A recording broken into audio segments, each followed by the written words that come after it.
औज़ुबिल्लाहि मिनश्शैतानिर्रजीम बिस्मिल्लाहिर्रहमानिर्रहीम। हाफ़िज़ू अलस्सलावाति वस्सलातिल वुस्ता वक़ूमू लिल्लाहि क़ानितीन। सदक़ल्लाहुल अज़ीम। ये सूरह बकरा की आयत है और इस आयत में अल्लाह रब्बुल इज़्ज़त ने हमें नमाज की अहमियत का बताया है कि नमाज पढ़ना कितना ज़रूरी और कितना अहम है। यहाँ पे अल्फाज देखिए, फरमाया गया कि हाफ़िज़ू अलस्सलावाति, कि अपनी नमाज़ों की हिफाजत करो। और हिफाजत हम जानते हैं कि उस चीज़ की जाती है जो बड़ी ज़रूरी हो, बड़ी अहम हो, बड़ी कीमती हो। यानी हमें ये एहसास दिलाया जा रहा है कि नमाज एक ऐसी कीमती चीज़ है कि जिसकी हिफाजत होनी चाहिए। और इसीलिए ये एक और जगह पे फरमाया कि इन्न सलात कानत अलल मोमिनीन किताब मौकूता, कि मोमिनों पर नमाज जो है उसके वक्त मुकर्ररा पर फ़र्ज़ की गई है। यानी कीमती चीज़ का जो ख़याल रखना है, जो हिफाजत करना है, उसमें एक बहुत अहम चीज़ होती है कि वो चीज़ आपके हाथ से निकल ना जाए, आपके हाथ से वो ज़ाया ना हो जाए।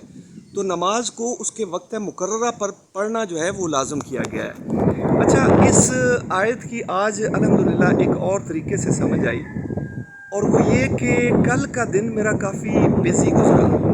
कल के दिन में कुछ मेहमान आने थे, तो उनकी तैयारी में और उनके साथ फिर बैठे रहने में सारा दिन जो है वो आराम का एक वक्त, एक लम्हा भी नहीं मिला। और मैं रात को मैंने सफ़र किया एक बस में, और सुबह 4 बजे मैं पेशावर पहुंचा। तो ज़ाहिर है कि बस में भी कोई आराम नहीं मिला, कोई सुकून नहीं मिला। तो 4 बजे जब मैं वापस पहुंचा तो नमाज जो थी वो 5 बजे थी। अब 1 घंटा जो है उसका इंतज़ार करना, एक यानी जागते रहना जो है एक बड़ा मुश्किल सा काम था। लेकिन चूँकि नमाज़ पढ़नी थी तो अल्हम्दुलिल्लाह जाग के वक़्त भी गुजारा और जो है वो नमाज़ पढ़ के ही सोया। तो यहाँ से मुझे एक ख़्याल आया कि ये हमारे नौजवानों में और हमारे बच्चों में एक बहुत बड़ी कमज़ोरी है, और वो ये कि ज़रा सी थकान, ज़रा सी जो मुश्किल है वो बर्दाश्त नहीं करते, वो उनसे नहीं होता। और ज़रा सी थकान जो है उनको थका देती है, और वो जो है यानी उनको जो जिस्मानी तौर पर और जो क़ुव्वत अरादी है वो उनकी कमज़ोर होती है, वो नहीं कर पाते। यानी थकन होती है, कोई तकलीफ़ होती है, मुश्किल होती है, तो वो जो है जो काम ज़रूरी होता है उसको भी छोड़ देते हैं। लेकिन जिस बंदे को नमाज जो जिसको पढ़ने की आदत हो, जिसके लिए वो ज़रूरी हो, जो उसको अपनी प्रायोरिटी समझता हो, जो नमाज का आदी हो, तो उसके लिए फिर कोई मुश्किल नहीं होती, उसके लिए कोई थकान नहीं होती। और उससे क्या होता है कि उसकी विल पावर इम्प्रूव होती है। और विल पावर जो है इंसान को और 100 कामों में उसकी ज़रूरत होती है, और इस बात को हर कोई समझता है। इंटरनेट पे अगर आप विल पावर को मजबूत करने का, बढ़ाने का जो अगर आप सर्च करें तो आपको सैकड़ों जो हैं वो लिंक्स आ जाएंगे, वीडियोस मिल जाएंगी। इसमें हर कोई जो है वो अपने अपने नुस्खे बता रहा होता है, कोर्सेज दिखाए जा रहे होते हैं, कोई तरीके बताए जा रहे होते हैं, और हर शख्स जो है वो अपनी अपनी तरकीबें और माहिरीन बैठे होते हैं कि विल पावर को कैसे बढ़ाया जाए।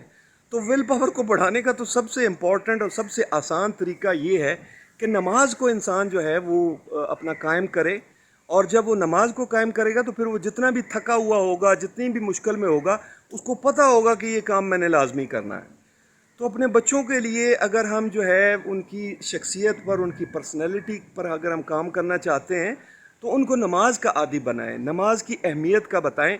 एक बार जब वो नमाज पढ़ना शुरू हो गए, नमाज के आदी बन गए, तो उनकी विल पावर जो है वो इंतहाई स्ट्रॉन्ग हो जाएगी, मजबूत हो जाएगी। और यही चीज़ आपने तरावी में भी देखी होगी कि बुज़ुर्ग जो होते हैं वो मजबूत खड़े होते हैं तरावी में, उनको पता होता है कि ये मैंने काम करना है। तो ये जो जो विल पावर इम्प्रूव करने के जो कोर्सेज़ हैं, जो नुस्खे हैं, उनमें से सबसे बड़ा नुस्खा, सबसे कारआमद जो प्रैक्टिकल एक वे ऑफ इम्प्रूविंग और डेवलपिंग पर्सनैलिटी है, वो एक नमाज है।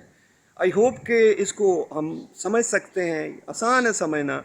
तो बस अपने बच्चों को नमाज की तरफ लगाएं, उनकी विल पावर इम्प्रूव होगी तो हर काम जो है वो ज़िम्मेदारी से करेंगे, और इंशाल्लाह जो है वो मजबूती से और जो है वो लाजमी कर पाएंगे, वो थकेंगे नहीं, वो मजबूत होकर ज़िंदगी गुजारेंगे इंशाल्लाह। जज़ाकल्लाह, बहुत शुक्रिया।